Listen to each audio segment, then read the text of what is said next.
Bitcoin is going up forever, Deirdre. Forever. Guys, come on. This Deirdre, in Argentina, the dollar used to trade at $1 per peso. And now the dollar is approaching 200 pesos. The dollar is going up forever against the peso. The dollar's gone up forever against the Venezuelan bolivar. So a strong asset is going to go up against a weak asset forever. And since we know that nobody in the universe can create any more Bitcoin, and since we know that every political nation state is going to create more currency, it isn't really that much of a stretch to say that measured in the currencies of nation states, Bitcoin is just going to continue to appreciate. بآخر مقابلة لمايكل سيلور شرح ليش ممكن الكل يكون مخطئ بما يتعلق بالدورة الحالية للبيتكوين. ليش أرقام التضخم اللي حطمت الرقم القياسي ممكن ترفع سعر البيتكوين إلى الأبد. وأخيرا برد على تعليقات الرئيس التنفيذي لشركة أبل تيم كوك حول شراء أبل للبيتكوين. مايكل اللي كان يحذر من التضخم الخارج عن السيطرة منتصف عام 2020 وبيانات التضخم حتى لهذا الشهر، ممكن ما حدا يتفاجأ ليش ممكن يكون البيتكوين هو طوق النجاة حتى للاقتصاد الأمريكي. خليك معي لآخر الفيديو لأنه رح أخذ فيها بيانات التضخم اللي حطمت الأرقام القياسية بالولايات المتحدة، ورح قارن هذا الكلام من البيانات اللي ممكن ناخذها من بلوكشين. وأخيرا في نسبة كتير من المشاهدين هن غير مشتركين بالقناة، لذلك إذا كنت مستمتع بالمحتوى فكر بالاشتراك وضغط على زر الإعجاب، أولا لأنه مجاني، وثانيا بتقدر تغير رأيك بأي وقت.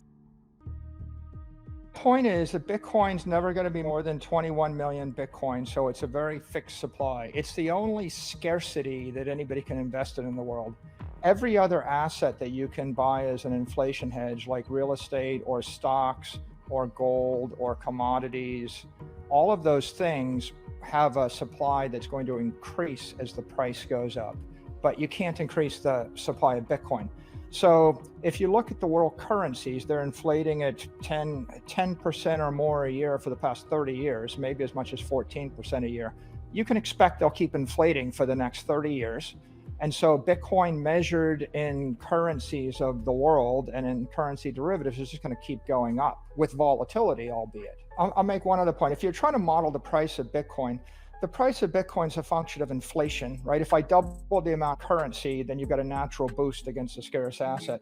It's also a function of technology, right? We're building Bitcoin into every iPhone and Android phone on the planet. Like in El Salvador, they delivered it to 3 million people in 3 weeks.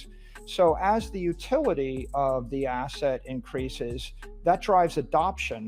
And so if you increase the number of users by a factor of 10, if you bring 10 billionaires with $1 billion of capital each on the network, right? As you bring corporations on the network and as you improve the utility, the price just keeps appreciating for all those reasons. Even if we stopped printing any money and we had zero inflation rate, the utility of digital property that moves at the speed of light that can be programmed 1 million times a second is clearly higher than gold or higher than any other monetary asset you can.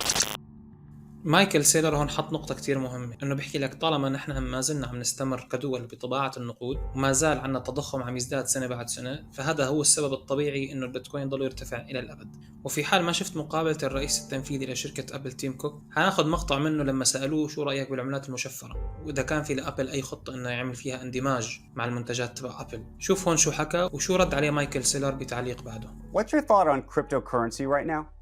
And potentially either accepting it through Apple Pay or otherwise? It's something that we're looking at. It's not something we have immediate plans to do. I would sort of characterize it as there are things that I wouldn't do, like our cash balance. I wouldn't go invest that in crypto. Not because I wouldn't invest my own money in crypto, but because I don't think people buy an Apple stock to get exposure to crypto. And so if they want to do that, they can invest directly in crypto or through other means. And so I wouldn't do that. And I'm not planning to in the immediate future to take crypto for our products as a mean of tender. But there are other things that we're definitely looking at. Like what? Like I wouldn't want to have anything to announce today. Well, let me ask you a different question, because you just said that you might not do it personally.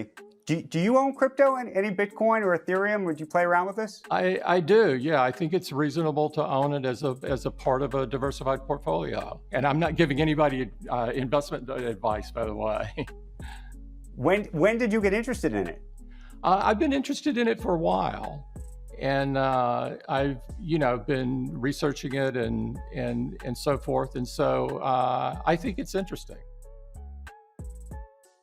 I think the most interesting thing in this year is that every public figure, every public CEO, every politician is being forced whether they're going to integrate Bitcoin into their nation state, into their currency, into their company, into their technology. That's the story. No one's asking whether they're going to integrate gold or integrate silver or integrate silicon chips, right? Bitcoin is the story. I think that over time, more and more companies are going to integrate Bitcoin into their balance sheet, and more and more companies are going to integrate Bitcoin into their products and their services and their technology. What's that inflection point? I mean, to take a specific example, Tim Cook thinking about it personally to thinking about it in terms of his company. Like, when does that happen? I think we had a big inflection point in March of 2020 with COVID, and that accelerated the institutional adoption of Bitcoin because it gave companies like mine a reason to buy billions of dollars of it. And I think the second inflection point is the past month, where it's very clear to every institutional investor and every mainstream company that the administration supports Bitcoin, the Senate supports Bitcoin, Congress supports Bitcoin, the Treasury Department supports Bitcoin. It's digital property, you can hold it, it's going to come into the normal regulatory regimes. And so I think a lot of people were waiting for that signal. I think that there's two ways to see the world. There's the crypto world. The crypto world would like to issue their own securities and create their own banks and create their own stock exchanges and not be subject to the CFTC, the SEC, or the Treasury Department. And they would just like to recreate the world anew. There's the Bitcoin view of the world, which is we've got digital property. All we need to do is plug it into every existing insurance company, existing finance company, existing bank, existing country, existing technology. So Bitcoin is the solution for Apple to make $1 trillion. Whereas in the crypto world, they want to rip Apple to zero and reinvent everything. And so I think that the bill is actually going to accelerate the adoption of Bitcoin. Michael, which I kind of see that as sort of the evangelist believer, right? In crypto, they want to rip apart everything we have and rebuild it new in a decentralized way. Look, my view is that Bitcoin can be paired with JP Morgan and make JP Morgan a better bank. It can be paired with the US dollar and make the US dollar a better currency. Bitcoin can be paired with the existing power structure and the existing world as we know it today and make everything better. You don't need to rip everything down and rebuild it. So I think that there's a schism here. The crypto world is about rebuilding everything. We don't want regulation. We don't want taxation. We don't want government. And there's another way to see the world, which is let's just fix the capital structure or fix the underlying foundation of the world economy with a digital asset, which is Bitcoin, and then let the world evolve to something better. هلا بدنا نسمع رد سيلر على تيم كوك المدير التنفيذي لشركة أبل، على الرغم من أنه أبل ما عنده خطة فورية لدمج العملات المشفرة، إلا أنه من المثير للاهتمام حقا أنه نشوف المدير التنفيذي لشركة أبل مؤمن بالعملات المشفرة وحتى يمتلك جزء منها له شخصيا. وأخيرا سؤال سيلر عن نظرته المستقبلية لفضاء العملات المشفرة، وهل التنظيم حيعيق البيتكوين أم أنه حيسرع اعتماد البيتكوين في التعاملات؟ هلا خلينا نشوف مع بعض شو حكى، وأنا رح أتبع كلامه بأحدث البيانات عن التضخم بالولايات المتحدة ونشوف أحدث البيانات على بلوكشين البيتكوين. I think the administration is quite qualified, and I think when they look at the world, what they see is Bitcoin is property, and it should be treated as property. I think they look at stable coins, and they think that stable coins should be issued by banks and be treated as money markets in cyberspace, and it should be subject to banking rules. I think they look at security tokens, and they think they should be treated as securities. And I think they look at the trading, and they think if you're going to trade derivatives or securities, they should come under existing commodities and securities laws. And if they do all those things, if that's the way the world looks at this, then the entire ecosystem is going to grow. Stable coins are $130 billion right now, and if JP Morgan and Citigroup start issuing stable coins, we're going to go to $1 trillion and then $10 trillion and then $100 trillion. So I'm not at all concerned about what's going on. I actually think it's going to accelerate the adoption of Bitcoin as the world's reserve asset. I think it's also going to provide a foundation for the 21st century economy that's for the good of everybody. I'm not troubled by what's happening. If you're an entrepreneur and you want to be a bank and you don't want to get a banking license and you don't want to comply with existing Treasury, CFTC, and SEC rules, then you might be concerned about them having an interest in you. But on the other hand, we have $500 trillion of stuff in the existing system, and I think it's more important that the existing banks, the existing companies, the existing countries adopt the digital asset economy than it is that they stay out of that system. I'm an optimist, and I actually believe that Bitcoin can fix everything and that technology makes the world a better place. I'm an optimist.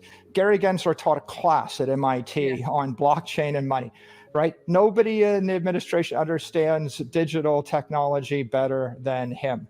And we've got two possible views, right? One view is, wouldn't it be nice if stable coins were used for international remittances by global multinationals?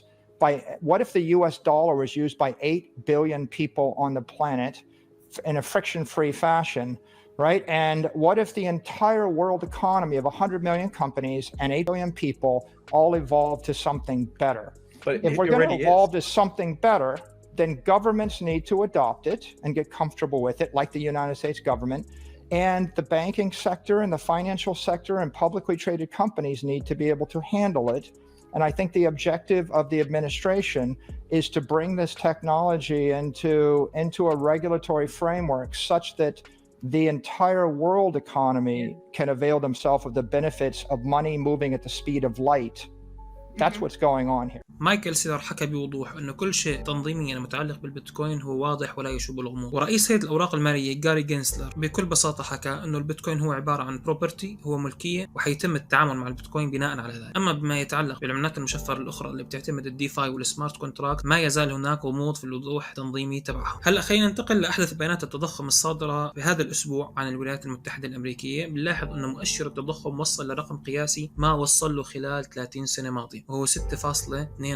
خذ بعين الاعتبار أنه هذا المؤشر هو بقيس مؤشر أسعار المستهلك، هو مجرد سلة تحتوي على السلع الأساسية وبعض الخدمات بيقيسوا منها التضخم. لكن إذا بدك تدرج الأصول الأخرى لهي السلة وتكلفة المعيشة لهي السلة، ممكن التضخم الحقيقي يوصل من 10 ل 15% بالسنة. مع هاي الأرقام معناتها أنت كمستهلك أو كمواطن أمريكي لو خليت عندك دولار ككاش عندك، أنت عم تخسر من 10 ل 15 من قوته الشرائية خلال السنة. لذلك تأكد لنا بشكل صارم أنه البتكوين هو طوق النجاح حتى للدولار الأمريكي. وهلا بدنا ننتقل على تحليل الأحداث على بلوكشين البتكوين عن طريق محلل اسمه ويليام كليمنت. هون عم يعطينا شيء اسمه مؤشر القوة النسبية لصدمة العرض اللي هو الشوك سبلاي. بيحكي لك إنه منذ الانهيار اللي صار بشهر 5 كانت تتم عمليات شراء عدوانية خلال الفترة الماضية كاملة. وهذا الكلام بسبب إنه كل المستثمرين اللي كانوا عم يشتروا عم بيسحبوا البتكوين من المنصات ويروح يخزنوها بالكولد ستورج. بكل الأحوال بتمنى إنه هذا الفيديو ضاف لكم معلومة جديدة اليوم. أشوفكم إن شاء الله بفيديو تالي. إلى اللقاء. السلام عليكم.